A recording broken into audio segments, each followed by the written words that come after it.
സർക്കാർ പറഞ്ഞിരുന്ന ആ ഒരു പരിശോധന ആരംഭിച്ചിരിക്കുകയാണ്. സംസ്ഥാനത്ത് സാമൂഹിക സുരക്ഷാ പെൻഷൻ കൈപ്പറ്റുന്നവർക്കുള്ള പരിശോധനയാണ്. ഫിനാൻഷ്യൽ ഇൻസ്പെക്ഷൻ കോഡിന്റെ നേതൃത്വത്തിൽ വിവിധ തദ്ദേശ സ്ഥാപനങ്ങളുടെ കീഴിൽ വാർഡ് കേന്ദ്രീകരിച്ചാണ് നടക്കുന്നത്. നമ്മുടെ കർഷക തൊഴിലാളി പെൻഷൻ, വിധവാ പെൻഷൻ, അതോടൊപ്പം തന്നെ വാർദ്ധക്യകാല പെൻഷൻ, അവിവാഹിത പെൻഷൻ സ്കീം, അതോടൊപ്പം തന്നെ ഭിന്നശേഷി നേരിടുന്നവർക്കുള്ള 1600 രൂപ. ഈ ആനുകൂല്യങ്ങളെല്ലാം വാങ്ങുന്നവർക്കാണ് ഇപ്പോൾ പരിശോധന ആരംഭിച്ചിട്ടുള്ളത്. ജില്ലാ ധനകാര്യ ഓഫീസർ, അതുപോലെ തന്നെ അസിസ്റ്റന്റ് ധനകാര്യ ഓഫീസർമാർ, അതോടൊപ്പം തന്നെ ഏത് പഞ്ചായത്തിലാണോ പരിശോധന നടത്തുന്നത് ആ പഞ്ചായത്തിലെ ഉദ്യോഗസ്ഥർ, ഇത്രയും ആളുകളായിരിക്കും നമ്മുടെ വീടുകളിൽ എത്തിച്ചേരുക. പരാതി ലഭിക്കുന്ന വീടുകൾ മാത്രമല്ല, നിലവിൽ പെൻഷൻ ഗുണഭോക്താക്കളുടെ വീട് നേരിട്ട് വന്ന് പരിശോധിക്കുന്ന രീതിയാണ് സർക്കാർ സ്വീകരിച്ചിട്ടുള്ളത്. ഇതിനുശേഷം സർക്കാരിലേക്ക് റിപ്പോർട്ട് സമർപ്പിക്കേണ്ടതുണ്ട്. പഞ്ചായത്തുകൾ പരിശോധിക്കുമ്പോൾ, വാർഡ് അടിസ്ഥാനത്തിൽ പരിശോധിക്കുമ്പോൾ എത്രത്തോളം ആളുകളെ അനർഹരായി കണ്ടെത്തുന്നു. അതിനുശേഷം സർക്കാരിന്റെ ഉത്തരവ് കൂടി വന്നു കഴിഞ്ഞാൽ നിലവിൽ ഇവരെയെല്ലാം പദ്ധതിയിൽ നിന്ന് പുറത്താക്കുകയാണ് ചെയ്യുന്നത്. സംസ്ഥാനത്ത് ആരംഭിക്കുന്ന ഈ കർശന പരിശോധനയിലൂടെ ലക്ഷ്യമിടുന്നത് അനർഹരായിട്ടുള്ള മുഴുവൻ ആളുകളെയും പട്ടികയിൽ നിന്ന് പുറത്താക്കുക. അതോടൊപ്പം തന്നെ അർഹതയുള്ള ആളുകൾക്ക് മാത്രമായിട്ട് ആനുകൂല്യം ചുരുക്കുക. അങ്ങനെ വരുമ്പോൾ സർക്കാർ പറഞ്ഞിട്ടുള്ള പെൻഷൻ വർധനവൊക്കെ സുഗമമായിട്ട് നടത്താൻ സാധിക്കും എന്നുള്ള രീതിയിലൊക്കെയാണ് കാര്യങ്ങൾ പോകുന്നത്.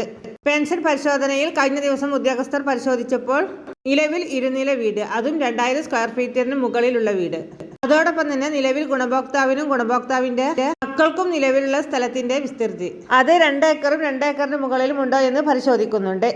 ഇനി ഇത് മാത്രമല്ല, ഇലക്ട്രോണിക് ഗേറ്റുകളുള്ള വീടുകൾ ഉൾപ്പെടെയുള്ള കാര്യങ്ങൾ പരിശോധിക്കുന്നുണ്ട്. പെൻഷൻ വാങ്ങുന്നതിൽ അനർഹരാണ് ഇവരെന്ന് കണ്ടെത്തുകയും ചെയ്തിട്ടുണ്ട്. ഇത് മാത്രമല്ല, AC ഘടിപ്പിച്ചിട്ടുള്ള വീടുകൾ, അതോടൊപ്പം തന്നെ വീട്ടിൽ വാഹനമുള്ളവരുണ്ട്. അപ്പോൾ ഇങ്ങനെയുള്ള വിവിധ കാര്യങ്ങളാണ് പരിശോധനയിലൂടെ ഇപ്പോൾ കണ്ടെത്തിയിട്ടുള്ളത്. ഇതിലേതെങ്കിലും ഒന്ന് നമ്മുടെ വീട്ടിലുണ്ട് എങ്കിൽ പോലും സർക്കാരിന്റെ മുമ്പുള്ള നിയമപ്രകാരം കൃത്യമായിട്ട് അല്ലെങ്കിൽ സർക്കാരിന്റെ ഉത്തരവിൽ പറഞ്ഞിട്ടുള്ളത്. അതുകൊണ്ട് തന്നെ ഈ പറയുന്ന മാനദണ്ഡങ്ങളൊക്കെയാണ് സർക്കാർ പരിശോധിക്കുന്നത്. അതായത് നമ്മുടെ ഭൗതിക നിലവാരം, അതായത് നമ്മുടെ വീടുമായി ബന്ധപ്പെട്ട നിലവിലത്തെ അവസ്ഥ തത്സമയം പരിശോധിക്കുന്നത്. ഇങ്ങനെ പരിശോധിക്കുമ്പോൾ ഉദ്യോഗസ്ഥർ മറ്റൊന്നും തന്നെ ആവശ്യപ്പെടുന്നില്ല. കൃത്യമായിട്ട് ഈ കാര്യങ്ങളെല്ലാം ഒന്ന് പരിശോധിച്ച് വിലയിരുത്തുകയാണ് ചെയ്യുന്നത്. നമ്മുടെ ഭാഗത്ത് നിന്ന് എന്തെങ്കിലും പറയാനുണ്ട് എങ്കിൽ അത് പറയുകയും ചെയ്യാം. നിലവിൽ തുടക്കം എന്നോണമാണ് വിവിധ പഞ്ചായത്തുകളിൽ ഇപ്പോൾ പരിശോധന നടന്നുകൊണ്ടിരിക്കുന്നത്. കഴിഞ്ഞ ദിവസങ്ങളിൽ ഒരു തദ്ദേശ സ്ഥാപനങ്ങളിൽ പരിശോധന നടത്തിയതിന്റെ അടിസ്ഥാനത്തിൽ 15 വീടുകളിൽ 12 വീടുകളിലും ആനുകൂല്യം വാങ്ങുന്നവർ അനർഹരാണെന്ന് കണ്ടെത്തി കഴിഞ്ഞു. അതുകൊണ്ട് തന്നെ ആ തദ്ദേശ സ്ഥാപനം ഇപ്പോൾ മുഴുവനായിട്ടും പരിശോധനയ്ക്ക് വിധേയമാക്കുന്നുണ്ട്.